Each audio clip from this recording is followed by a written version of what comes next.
اگر تم نے یہ پڑھا ہے لا الہ الا اللہ اشرف علی خان کے رسول اللہ معاذ اللہ، تو یہ اس چیز کی علامت ہے کہ تمہارا جو پیر ہے یعنی کہ اشرف علی خانوی وہ اللہ کے رسول کے معاذ اللہ طریقے پہ، یہ ان کی تعویل تھی، تعبیر تھی اس کے خواب کی اور بیداری میں جو اس نے جو یہ کلمہ کفر ادا کیا اس کی انہوں نے کیا تعبیر کی کہ تم نے جس کے نام کا کلمہ پڑھا گویا وہ کتاب و سنت پہ آپ کو توبہ کرنا بتانے لگے۔ اب اسی طریقے سے ایک دوسرا خواب آتا ہے، ٹھیک ہے، اشرف علی خانوی صاحب کی جو ایک کتاب ہے، ٹھیک ہے، ملفوظات حکیم الامت، اس میں ایک خواب ہے کہ ایک شخص دیکھتا ہے خواب میں کہ وہ اللہ سبحانہ وتعالیٰ کا جو کلام ہے قرآن ہے اس کے اوپر معاذ اللہ پیشاب کر رہا ہے۔ کیا کر رہا ہے؟ قرآن کے اوپر معاذ اللہ پیشاب کر رہا ہے، یہ وہ اپنے خواب میں دیکھتا ہے۔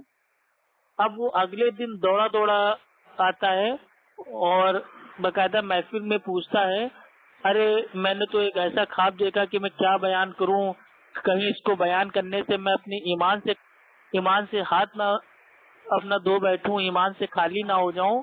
تو بھائی عالم مولانا لوگ پوچھتے ہیں ارے ایسا کیا دیکھ لیا؟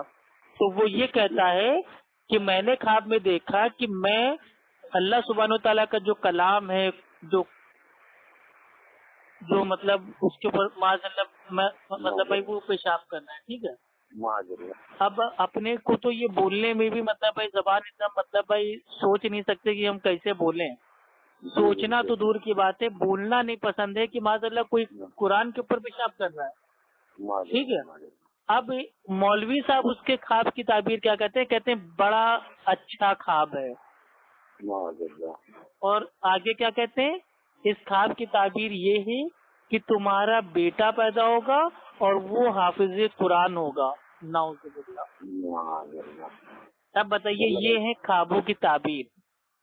اب اگر وہ جو مولانا صاحب ہے ان کی جگہ اگر بھائی ہم ہوتے اور میرے سامنے کوئی آتا ہے کہتا ہے افو بھائی یار ہم نے خواب میں دیکھا کہ بھائی معاذ اللہ میں تو مطلب بھائی جو قرآن ہے اس کے اوپر بھائی میں پیشاب کر رہا ہوں، تو میں اس کو بتاتا بھائی یہ خواب یہ شیطان کی طرف سے تھا، اور کبھی بھی اس طریقے کے خواب آئے برے خواب آئے تو کبھی کوئی کو نہ بتاؤ، اور اگر ایسا خواب آئے تو اچانک اگر اٹھ جاؤ تو بھائی اپنی جو کروٹ ہے اس کو چینج کر لو اور تھو تھو تھو بول کے اعوذ باللہ من الشیطان الرجیم پڑھ کے شیطان سے اللہ سبحانہ وتعالیٰ کی پناہ مانگو، ٹھیک ہے، بس اعوذ باللہ پڑھ لو اور کروٹ بدل کے سو جاؤ۔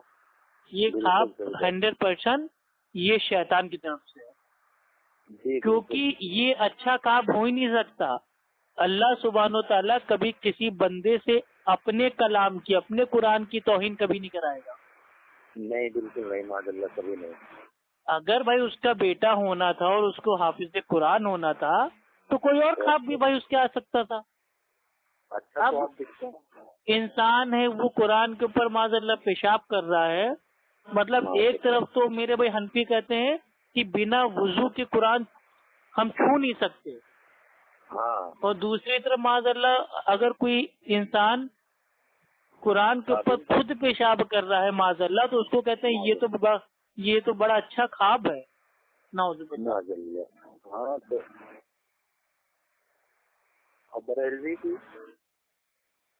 اب بریلویوں کی جیسے میرے بھائی یہ ہے بھائی نبی زندہ ہے، نبی زندہ ہے، نبی زندہ ہے، نبی کو مردہ مت بو، نبی مر کے مٹی میں نہیں ملے، بالکل صحیح بات ہے۔ نبی صلی اللہ علیہ وسلم آپ اپنی قبر میں زندہ ہیں، لیکن وہ جو میرے بھائی جو لائف ہے زندگی ہے وہ برزخ کی زندگی ہے، اس کا شعور نہیں ہے، آپ کی ہماری دنیا سے کوئی لینا دینا نہیں۔ اللہ کے نبی فرسٹ کلاس میرے بھائی زندگی میں ہے، یہ دنیا کی زندگی تو بالکل دو کوڑی کی بالکل سمجھ لو تم بھوکر زندگی ہے، ٹھیک ہے، تھرڈ کلاس زندگی۔ اب ہمارا عقیدہ اتنا اچھا ہے کہ بھائی اللہ کے نبی صلی اللہ علیہ وسلم اپنی قبر میں زندہ ہیں، اور وہ جو میرے بھائی زندگی ہے وہ وہ عالم برزخ کی ہے، اور اللہ سبحانہ تعالیٰ کی طرف سے اللہ کے نبی صلی اللہ علیہ وسلم کو رزق بھائی وہ پہنچا دیا جاتا ہے. اور اس کا ہم کو اور آپ کو شعور نہیں ہے. اور کیسے زندہ ہے یہ سورہ البقرہ سورہ نمبر 2 آیت نمبر 157 میں آتا ہے کہ جو لوگ اللہ سبحانہ تعالیٰ کی راہ میں مارے گئے یا قتل کر دیے گئے ان کو مردہ نہ کہو، وہ زندہ ہیں. لیکن کیسے زندہ ہیں اس کا تم کو شعور نہیں، اس کا تمہیں علم نہیں. تو اللہ نے بتا دیا کہ اس کا علم ہم کو نہیں ہے، اس کا علم صرف اللہ کو ہے، کیونکہ بھائی وہ عالمی برزخ کا معاملہ ہے. اب جو بریلوی لوگ ہیں وہ کہتے نہیں اللہ کے نبی صلی اللہ علیہ وسلم اپنی قبر میں زندہ ہیں، ویسے زندہ ہیں جیسے دنیا میں میرے بھائی زندہ تھے. اب اس باطل عقیدوں کو ثابت کرنے کے لیے اعلیٰ حضرت امام احمد رضا خان صاحب فاضل بریلوی وہ اپنی الملفوظ اعلیٰ حضرت میں صفحہ نمبر 286 پہ اس عقیدے کی مطلب جو دلیل ہے وہ نہ تو قرآن سے دیتے ہیں نہ حدیث سے دیتے ہیں، بلکہ جو ایک پیر ہیں عبد الباقی زرقانی ان کا جو قول ہے اس کو نقل کرتے ہیں، اور معاذ اللہ اتنی بڑی شان میں توہین کرتے ہیں. وہ یہ کہتے ہیں کہ انبیاء علیہ السلام اپنی قبروں میں زندہ ہیں، ان کے پاس ان کی بیویاں پیش کی جاتی ہیں اور وہ معاذ اللہ ان کے ساتھ شباشی معاذ اللہ فرماتے ہیں. اب یہ بتائیے یہ سب جو توہینیں ہوئی، اللہ کے کلام کی توہین ہوئی، اللہ سبحانہ تعالیٰ کے پیارے نبی کا نام ہٹا کے اپنا نام کلمے میں ڈال دینا، اس کی توہین ہوئی. کوئی معاذ اللہ بھائی اللہ کے کلام کے اوپر پیشاب کر رہا ہے تو اس کو اچھا بتایا جا رہا ہے. ٹھیک ہے، کوئی یہ کہہ رہا ہے کہ نبی کی بیویاں قبروں میں آتی ہیں، شباشی ہوتی ہے، لوگ ایسا عقیدہ بنائے ہوئے ہیں.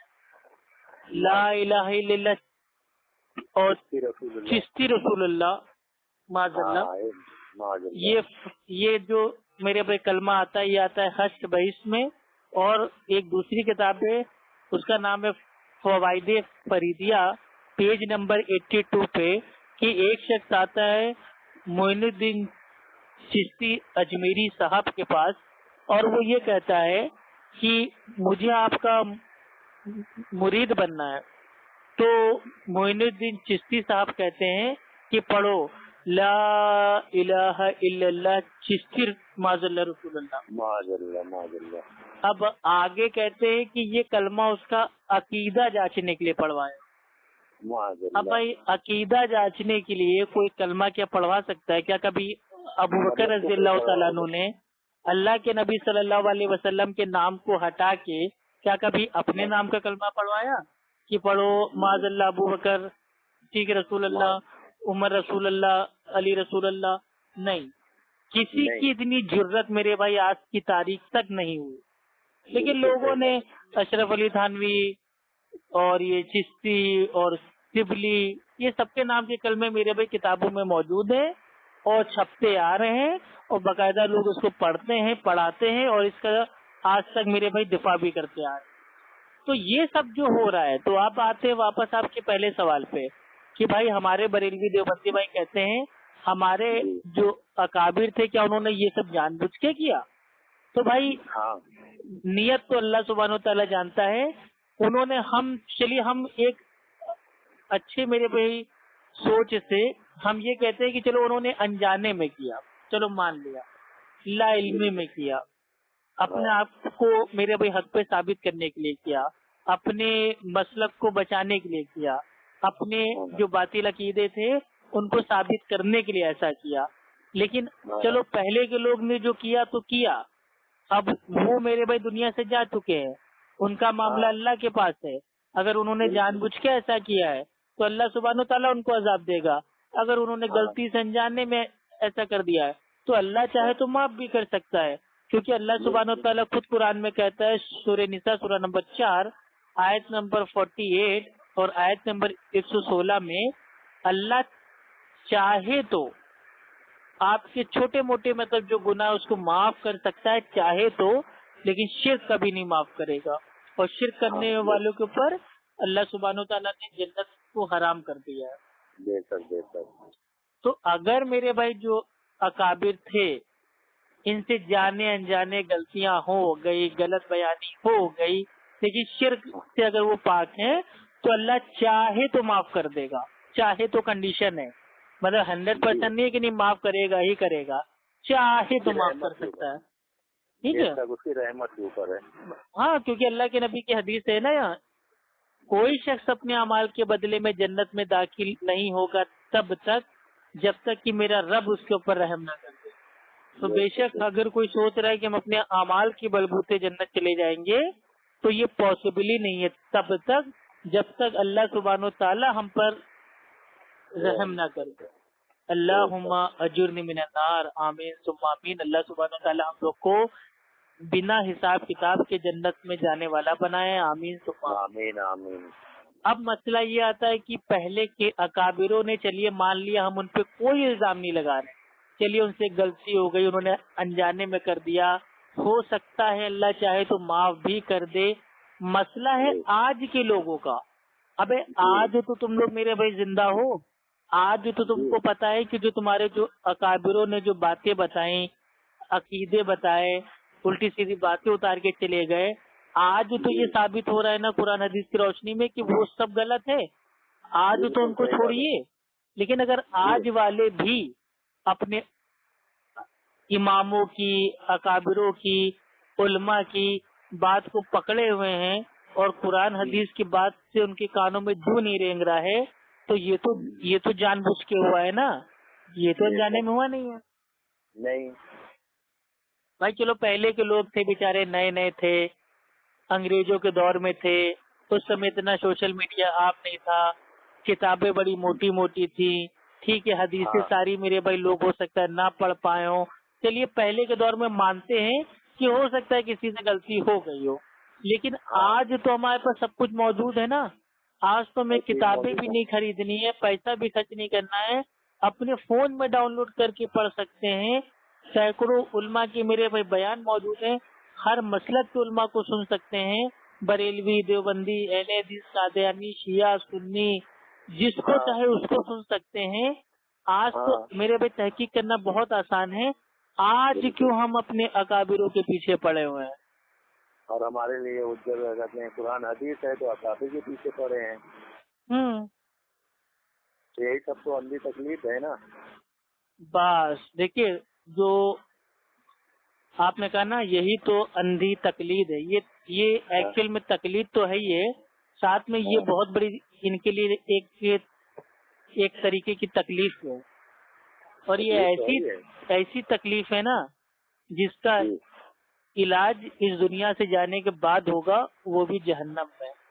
اللہ معاف کرے ان سب کو، اللہ تعالیٰ رحم کرے سب کے اوپر. تکلیف کی تعریف ایسے تو لوگ بیان کرتے ہیں کہ کسی بھی غیر نبی کی بات کو بنا دلیل کے جانے مان لینا، اس عمل کا نام ہے تقلید. تو یہ تو پہلے کی تعریف ہے.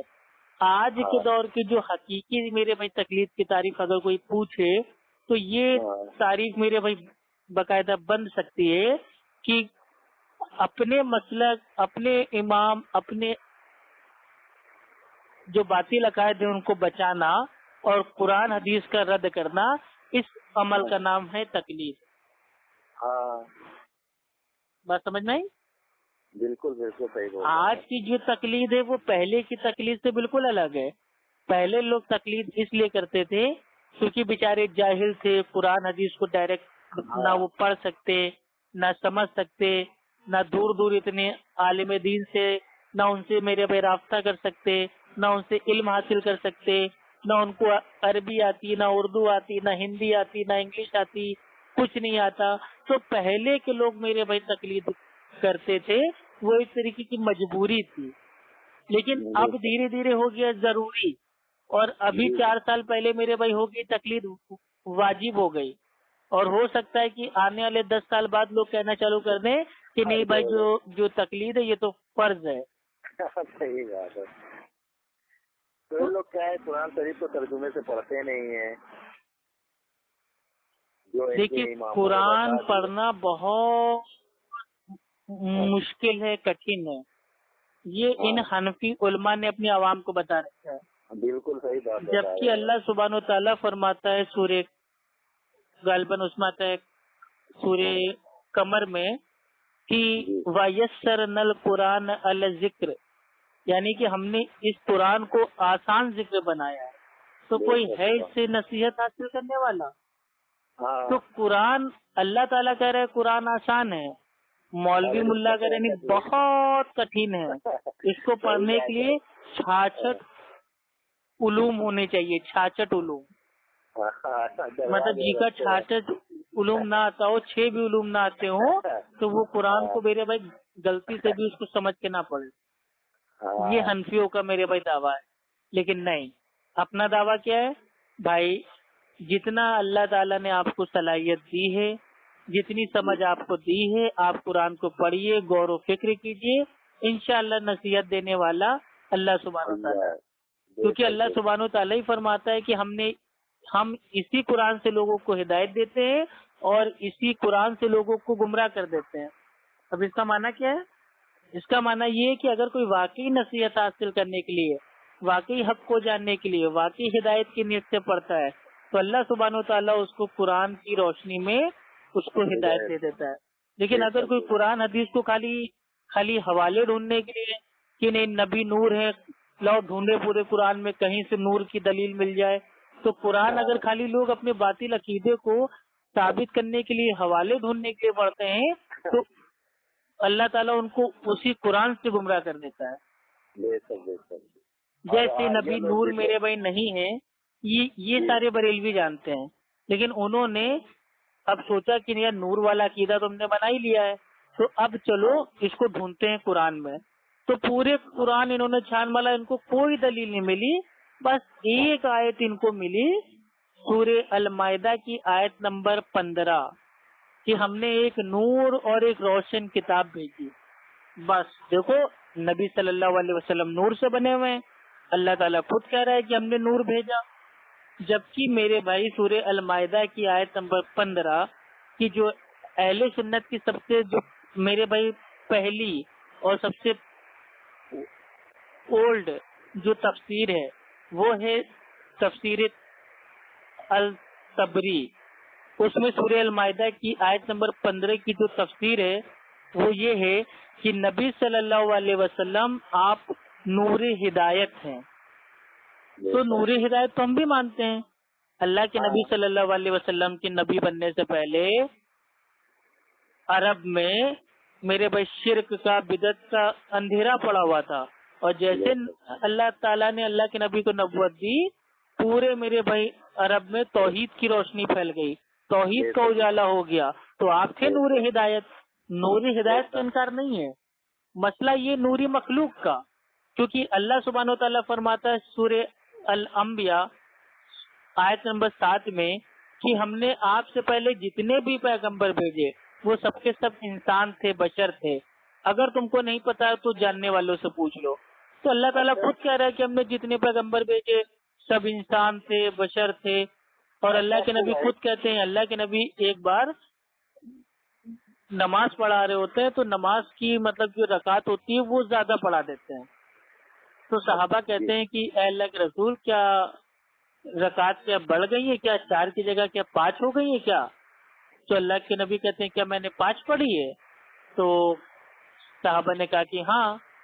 تو اللہ کے نبی صلی اللہ علیہ وسلم فرماتے ہیں کہ میں بھی تمہارے جیسا ایک انسان ہوں، اگر میں بھول جایا کروں تو مجھے یاد دلا دیا کرو۔ اب بتائیے، اللہ کہہ رہے ہیں نبی انسان ہے، نبی صلی اللہ علیہ وسلم خود کہہ رہے ہیں کہ میں انسان ہوں، نبی کی بیویاں اپنے شوہر کو اللہ کے رسول کو انسان مانتی، تمام صحابہ اللہ کے نبی کو انسان مانتے، بشر مانتے، نوری مخلوق کہاں سے عقیدہ میرے بھائی امت میں آ گیا؟ میرا بھی سوال آپ سن لو، مطلب یہ لوگ کیا ثابت کرنا چاہتے ہیں؟ نور بول گیا، علم غیب بول گیا، ان کی سیرت پہ عمل کرنا ہے کہ یہ ڈھونڈنا ہے؟ پہلے یہ بتا دو۔ اصل میں اللہ کے نبی صلی اللہ علیہ وسلم نے حدیث میں فرمایا تھا بخاری شریف کی کہ دیکھو میری شان میں زیادہ غلو نہ کرنا، جیسے عیسیٰ ابن مریم علیہ السلام کے ماننے والوں نے ان کے ساتھ کیا تھا.